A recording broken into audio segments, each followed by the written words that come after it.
Kama ni ng'ombe uliwacha kwa mizimu. Kama ni makuku, kama ni kila kitu uliwacha kwa mizimu. Kwa mizimu. Maana first gate ya ukoo wenu hawakujua Mungu.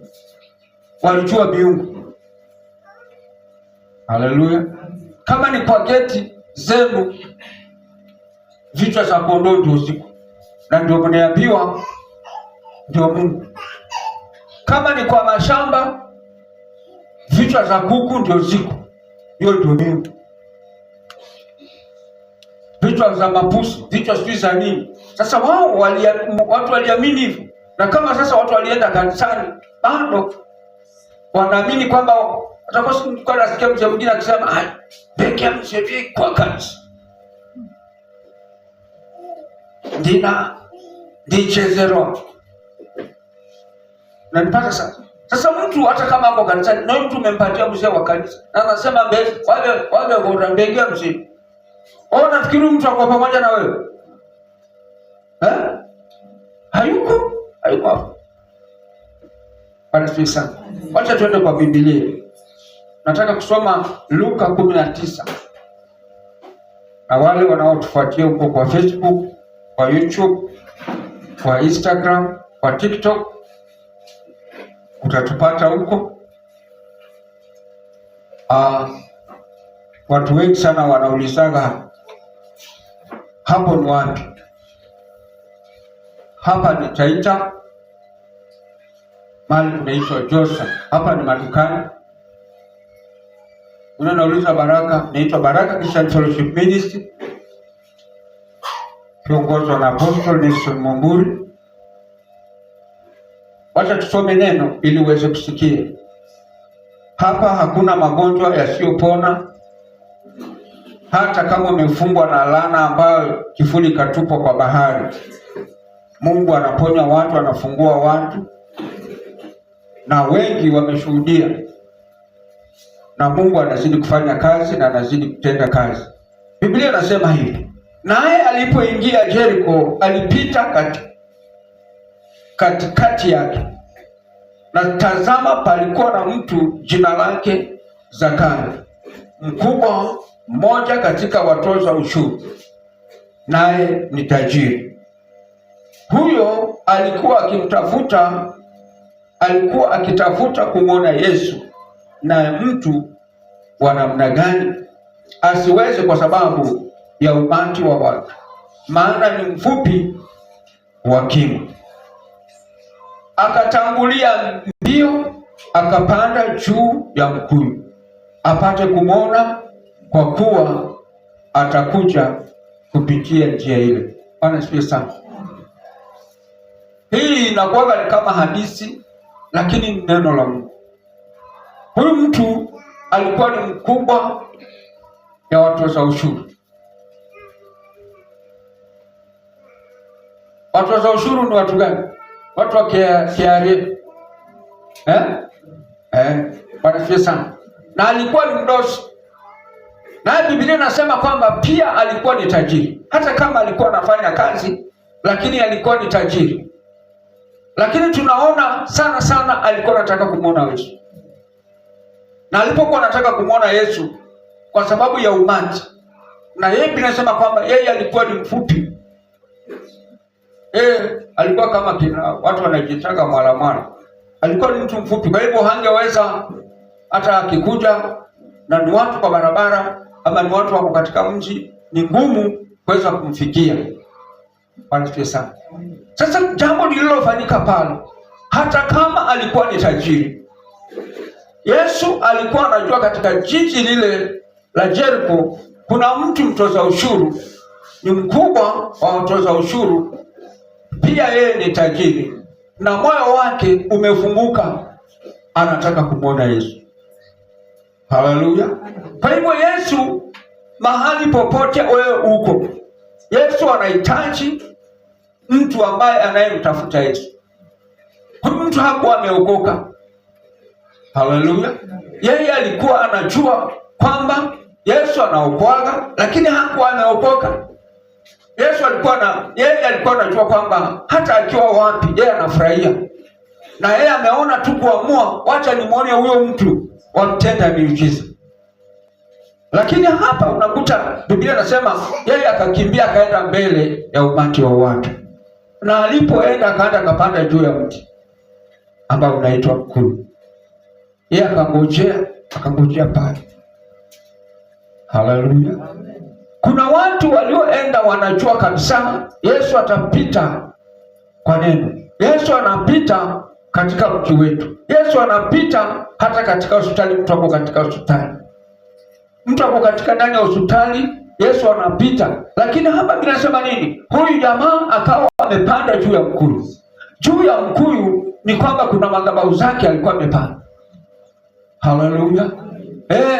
Kuna watu wako juu ya mikuyu ya madhabahu zao, ingawa wanataka kumwona Yesu, lakini hawataki huyo Yesu afanye kazi ndani ya mioyo yao. Wanataka wakae tu katika ile mikuyu yao, mikuyu ya maagano ya miungu za babu zao. Hapa huyu alikuwa ameamua. Na hata kama katika madhabahu ya babu yako, Yesu anakuita tena kwa jina lako kabisa. Watu walishangaa, Yesu anapitaga hapa wala hata huyu mtu wa mtu. Na yeye anakuja anasimama na anamuita Zakayo kwa jina lake. Haleluya. Kwa hivyo unaposimama ama unapokaa katika mkuyu, kuna mikuyu ya aina nyingi. Kuna mikuyu ya dini. Haleluya. Mikuyu ya dini ndio imetesa watu wengi. Hakuna nguvu ya Mungu. Hawataki nguvu ya Mungu. Mikuyu ya dini. Na hii mikuyu ya dini, huyu alijua kwamba Yesu alipofika pale, yeye alimuita kwa jina, na hata wale ile mkutano watu walishangaa, kwa nini huyu mtu anamuita? Na huyu mtu kwanza, huyu mtu ni mtoza ushuru, anamuita nini? Haleluya. Lakini ya kusoma hapo chini, Biblia inasema nini? Huyu alikuwa akitafuta kumwona Yesu ni mtu wa namna gani. Huyu alikuwa anataka kumwona Yesu ni mtu wa namna gani, asiweze kwa sababu ya umati wa watu, maana ni mfupi wa kimo. Akatangulia mbio akapanda juu ya mkuyu apate kumwona, kwa kuwa atakuja kupitia njia ile. Na Yesu alipofika mahali pale, alitazama juu akamwona Zakayo, shuka upesi, kwa kuwa leo imenipasa kushinda nyumbani kwako. Haleluya. Yeye akaita jina lake. Mahali popote huko, Yesu anakuita jina lako. Haleluya. Mahali popote huko, hata kama uko katika madhabahu ya baharini, Yesu anakuita, maana hiyo ndio unategemea. Hata kama uko na madhabahu ya Ashera za mlimani, Yesu anakuita, anakuambia shuka kwa hiyo mkuyu, nataka niingie kwa nyumba yako. Haleluya. Sasa wale waliokuwa nataka sasa ushike kitu hapo, wale waliokuwa pamoja naye, kwa sababu hawataki uingie katika mambo ya Yesu. Maana katika ule mlima kuna miungu walioweka, na katika ile mkuyu sasa ulipandishwa kwa mikuyu na ukoo wako, uwe mwenyekiti wa miungu za kweli. Lakini Yesu anataka kukuchagua, anakuambia ushuke katika hiyo madhabahu za miungu. Haleluya. Naye Zakayo, nashukuru Mungu kwa sababu hakupingana. Wacha kupingana na sauti ya Yesu, maana Yesu anakujua na anakuelewa, na anajua ni wapi umepanda, na anajua ni kitu gani unashikilia ndio Mungu wako, na anajua kabisa ulifanya nini na ndio unateseka. Anajua kabisa unapoumia kwa sababu umepanda juu ya madhabahu inayoitwa mkuyu. Watu wengi wameshaenda kwa waganga kwa miaka mingi, na wakati walienda wakasema wameokoka, hawakuokoka. Haleluya. Walienda wakapata nini? Wakapata viti ndani ya nyumba ya Mungu, na walipopata zile viti bado wako katika zile mikuyu zao. Haleluya! Na wengi unaona saa hii kanisa liko na matatizo katika kanisa la Mungu. Mimi nalilia kanisa lote la Mungu. Kanisa la Mungu liko na mateso saa hii kwa sababu wale watu waliotoka kutoka pale kwa ile madhabahu. Pale ni mkuu wa madhabahu. Mikuu ya uongo. Mikuu ya rushwa. Haleluya! Hapa binasema kwamba alikuwa mkubwa ya watoza ushuru. Kwa hivyo alikuwa anatoza ushuru zaidi. Kama ni shilingi 10 anaweka 200, 190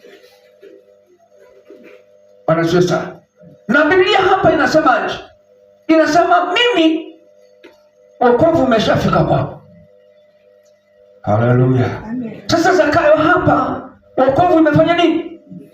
Imefika. Yeye akakubali kushuka kwa mkuu.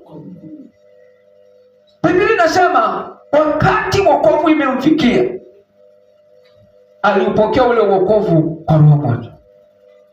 Haleluya. Wapendwa, kama ni wokovu lazima tupokee kwa roho moja.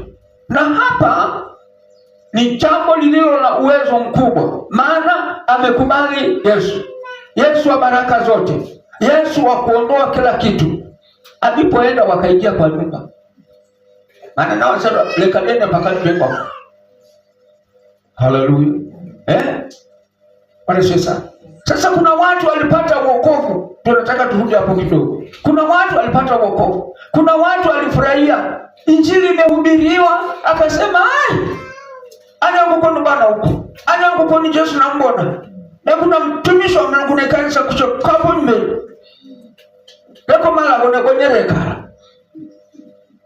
Haleluya. Watumishi wa Mungu wameenda, wamefanya, wamewachilia nguvu ya Mungu, lakini ulikataa na nyungu uliopewa na baba yako, ambayo ndio hiyo uliambiwa ndio Mungu wa kweli. Ukatoa zingine. Hata kuna watu wako na vitu ndani ya nyumba, lakini bachilibande kama walienda wakaomba, lakini nyungu ile ulipewa ya utajiri ulificha. Sasa watu sasa hivi unasikia watu wanateseka. Mimi wanauliza kitu moja.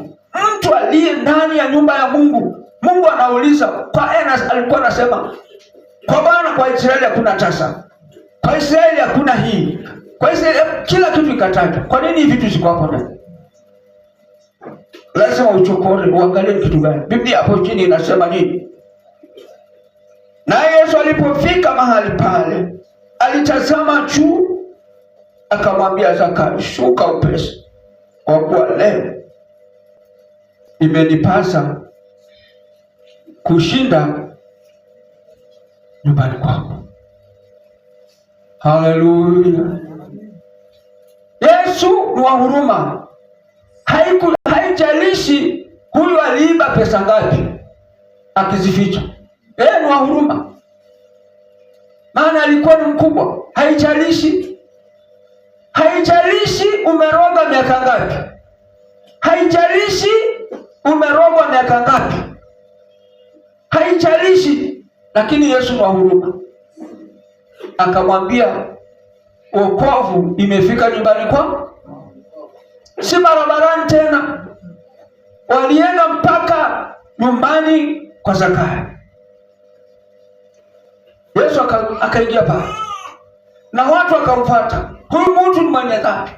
Huyu mtu kwa nini hata Yesu hajajua kama mtu ni mwenye dhambi. Kwa hivyo wakati utakapotoka katika miungu za kwenu, kwa maagano ya miti za kwenu ya miungu, utakapokuwa unafuata Yesu, ama utakapokuwa unafuata mtumishi wa Mungu, utasikia mambo mengi. Huyu mtumishi alitia mama fulani mimba. Huyu mtumishi alifanya ABC. Huyu mtumishi alifanya ABC. Kwa sababu umetoka katika maagano. Haleluya. Kwa hivyo walikuweka pale kwa miungu za kwao, wakule kwako. Lakini Zakayo anasemaje? Zakayo amekubali, na wametembea na Yesu mpaka nyumbani. na wameingia kwa nyumba. Hapa anasemaje sasa? Akafanya haraka, akashuka, akamkaribisha kwa furaha. Haleluya! Kwa hivyo unapopokea neno la Mungu lazima ulikaribishe kwa furaha, ndilo litafanya kazi. Haleluya! Tunakuta wokovu sahihi haikai hana mmekubali Yesu Bwana mmesamehewa dhambi, amen, haya Bwana sio, lakini ndani yake hana furaha. Lakini hapa Zakayo alikuwa na furaha, maana amempata Mungu, amempata Yesu mwenye furaha, amempata Yesu mwenye amani, amempata Yesu mwenye miujiza, amempata Yesu mwenye kuponya, amempata Yesu hata akifanya nini, huyo ni Yesu ambaye ni ngome ya milele. Haleluya! Sasa wewe ulipokea Yesu huko huna furaha, bado uko kakufurie ku. Unafikiri Yesu atafanya kazi? Hawezi. Wapendwa, kanisa nataka liamke. Kanisa nataka lichangamke. Mpaka watu wajue, wale watu wako na Yesu feki, wajue hii Yesu wangu hana kazi. Haleluya. Ndipo unakuta watu wameteseka. Kwa maana mtu aduka msalaba, amewa aduka amebeba uzima gani? Na hicho alaba wa depression. Haleluya. Yesu alipopokewa na Zakayo kakubali, akasema niko na furaha, wacha tuingie kwa nyumba. Wakaingia kwa nyumba, inasema kwamba yeye akawa na furaha kwamba nimempata Yesu.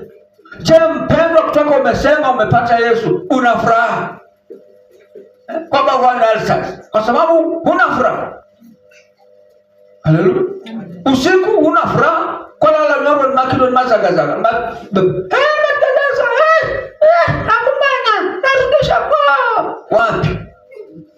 narudisha wapi? Wewe uko bado uko na alama za waganga, bado uko kana kino na simu za waganga, hata bado anakupigiaga simu. Hai, wrong number. Wewe mama, kama umeokoka ulete deni yako.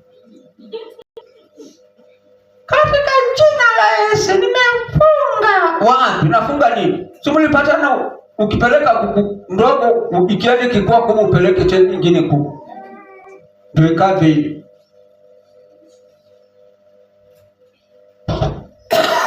Watu kama Yesu. Yesu mode pata. Hai imenacha na lakini tukasokozo wanu kuredia. Kwenda sikila kwa sababu mtu kumeka hapo yani. Namba za nini siko pale kwa simu. Na ndio kuchukua block. Hata kilikuwa jifuta kile niko kwa block. Bwana Yesu sana. Hadi unavuta jina ati la mganga ati ndio umemblock. Bwana Yesu. Bwana Yesu sana. Ati unamblock. Mganga unaweza kumblock. Uliza mama, machukua wakati niko nahubiri Nairobi. Nahubiri Nairobi ndio siku hiyo mganga ameshajua kabisa huyu mama anaenda kupatiana, anaenda kutushtaki kwa mchungaji. Simu zililia mara 9. Nikamwambia mama, weka na speaker. Kutana na wewe hao watu. Bwana sasa.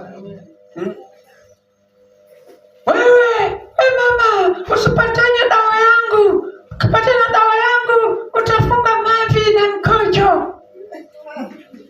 Ana mvitisho. Mimi kamwambia usongeza hii simu mama. Nimjibu mimi mwenyewe.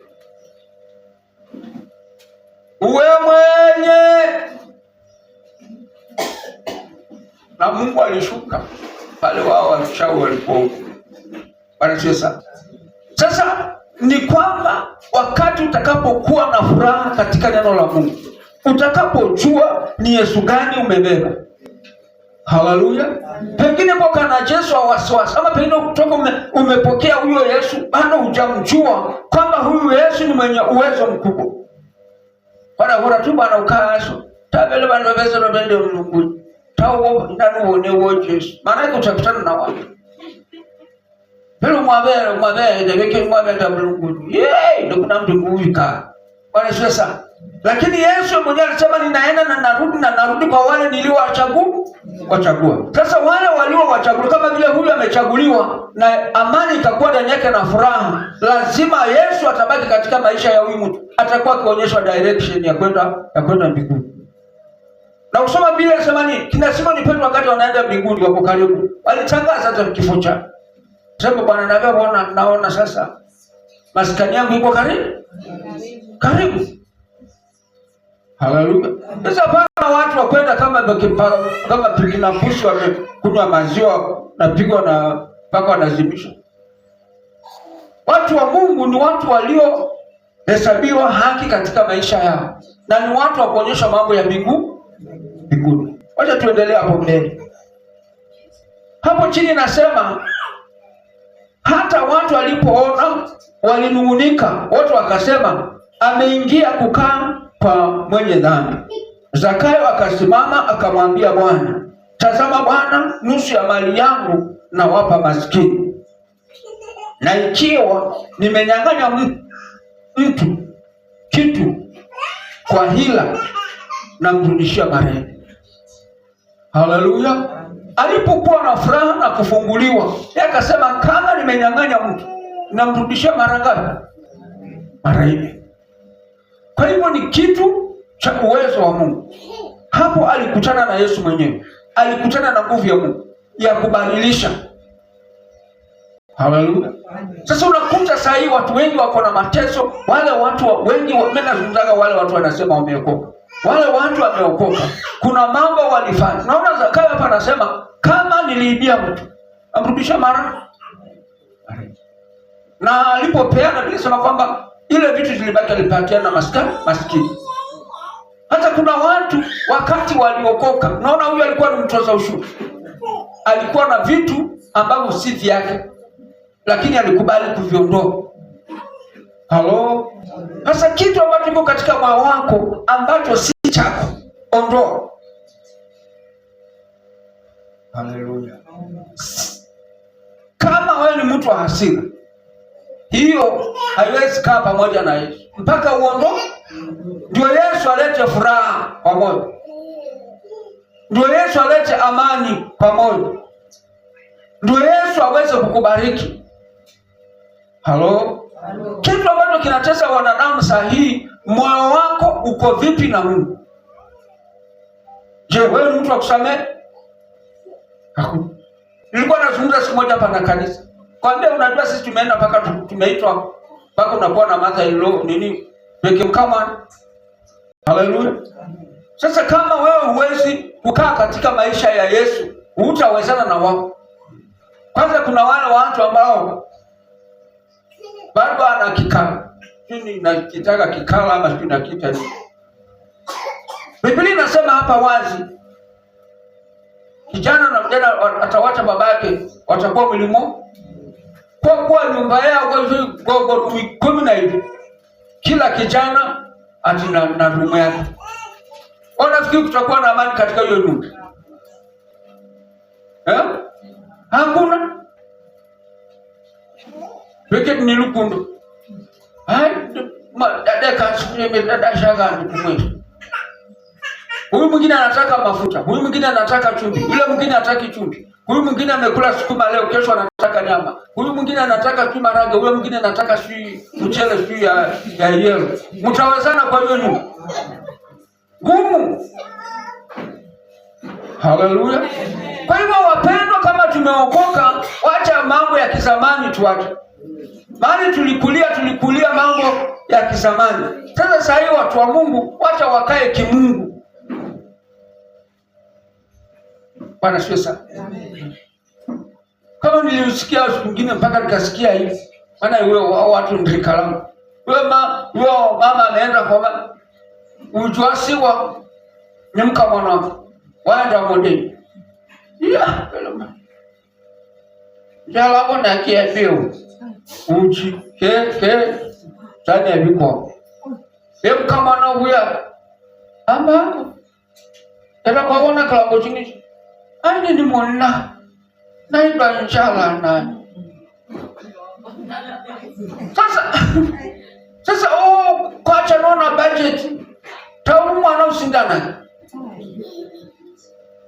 Bwana sasa. Nasikia mambo. Sasa vitu kama hizo tunaiondoa kwa sababu mimi ndio nasikia nasema nini? Huduma hii haitakage wavivu. Uwe kwa bado atamsebai hata kitu kama nikaki kama. Ama hata pengine nyumbani hajalima. Mtu kama ni mami mpaka ndiye nyumbani. Haleluya. Sasa hii huduma mimi wanafundishaga watu radical. Kuwa mtu wa kufanya kazi. Si ndio? Hiki ni kwa fika miaka mtongo msana kwa retire. Hakuna chochote hata sufuria nilikuwa na mwanguo gosho. Nilikuwa amesema kwa baba hivi chukua gosho. Bwana sasa. Sasa watu kama hao ndio wanatesa kanisa. Fanya kazi. Biblia inasema kwamba kama ufanye kazi usile.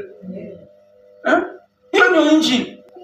Kwa mfano, acha tuzungumzaje mambo tuelewe. Watu waelewe. Uko na vijana wanafanya kazi. Wewe uko kwa nyumba. Na yeko shida imwaiche kwamba na kuseke kwenye kazi mtamani wakati kuosha na kupumzika. Kubagani pressure itakosa. Haleluya. Pressure itakuangusha. Maana yeye kunwa chai cha madiba. Kinda baba. Mafuta ga baba vile. Kushahidi shabe manga. Utoi jasho. Kwanza na mama nani? Fanya kazi ndio kulima kwa kwenye tizi. Ile ni tizi. Maisha yanaenda mbele. Lakini kama unakulala bodu. Dada kuseke kwa kileta mwa. Dada eta mwako time. Atatoa kule atakogoswa kwa ugoswa na kushikwa mafuta masaji. Kubwa ni pressure itakonisha. Watu mwingine alikuwa anamwambia mwingine, dada, tamadi achanga pesa. Hapo bedede kilo agasa. Na bedede shagasa bana bati. Kabla kusafunyaje? Pressure itakushika. Kwa nunga mkono. Hiyo ndio kitu kinatesa saiwa. Kuna wale watu kwanza kama ulikuwa umezoea kufanya kazi alafu sasa unataka kwenda kuzeeka na ufanye kazi. Lechi tukalia kwa ndani. Kwanza kushikwa ni mgongo. Na kino na vitembele. Kwanza kutenda kino madaktari kindo. Kamisuli. Na masaje pesa ile. Masaje mwezi manga na kunya. Kama hizo ukifika 15. Shuka mafuta kuna kuondola haya. Right, sema makini.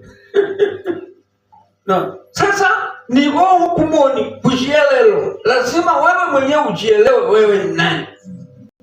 Na kama uliokoka, Zakayo aliposhuka pale kwa miti na kurudisha pale. Zakayo aliposikia sauti. Na ukazo wewe tena shwa na akateremka haraka. Jibu alilopata na Yesu akaambia kwamba wokovu imefika nyumbani kwako. Haleluya. Kwa hivyo kama wokovu umeshafika nyumbani kwako, ni wewe na nyumba yako wokovu uonekane pale. Na ukishaonekana tunasikia wanakuja wanasema hapo nje, huyu mtu hajajua kama huyu ni mwenye dhambi. Haleluya. Wale waliokuwa unaenda na wao kwa waganga wataanza kuuliza, yule mchungaji wa chandu manya mkauru taenda nao kindo ni kilingeni. Haleluya. Lakini kuna kitu ambacho kilifanyika pale. Pengine na daubuka wewe kada na beke ndugu kuna juzulu kabisa. Hata shekeleko gya to. Wala tamkoba kumnesigilo gya ho. Ndio Zakayo alifanya. Sasa kwa sikira hai kwa ukishafika hapo bwana nasikira kwa bwana kabisa. Kongo wewe ni malo. Na msira ningera kula kuchingiche kwa mchifunyero Haleluya. Sasa hiyo ni majaribu. Zakayo alitoa mwenyewe ama sio tukuita watumishi wa Mungu pale kwenda kuwatesa. Atuo sasa lombeni mpate ufunuo ngara nikichi kwa Chavantes. Na wao unajua ulikuja na nyungu nyeupe. Nyungu mbishi. Fuma mseli. Iko nacho kangiande. Atoro shingi yeche nikulindia. Bwana sasa. Watu wanajitesa na wanateseka. Wewe umepewa nyungu. Wao nafikiri nyungu ni nini? Imenenewa nini? Watu wengi wanajitesa. Toa vitu za zamani. Kisha toa hiyo. Zakayo alitoa kila kitu. Alitoa kila kitu. Kubali kutoa kila kitu. Maana Yesu amefika nyumbani kwako. Haleluya. Na Bwana atubariki. Baba, katika jina la Yesu Kristo, nakushukuru Bwana kwa sababu ya neno lako. Wacha Mungu kaonekane. Kuna wale wako juu ya mikuyu, juu ya maagano ambayo waliweka hata na waganga. Bwana, wakasikia sauti hii na wakakubali kushuka, wakakutana na wao, na hata wokovu kaonekane nyumbani mwao. Nakushukuru Bwana kwa ajili ya serikali yetu. Nakushukuru Bwana kwa ajili ya mipaka yetu. Nakushukuru Bwana kwa sababu wewe ni Mungu ulio hai na unanena na watu wako usiku na mchana. Bwana Yesu, kuna wale hawajakuja kanisani. Bwana Yesu, na waweka mikononi mwao. Ukawaponya wale walio wagonjwa. Bwana, ukawape amani tokana nayo mikononi mwao. Nakushukuru kwa sababu umesikia na umetenda. Katika jina la Yesu tunaomba. Amen. Mbarikiwe sana.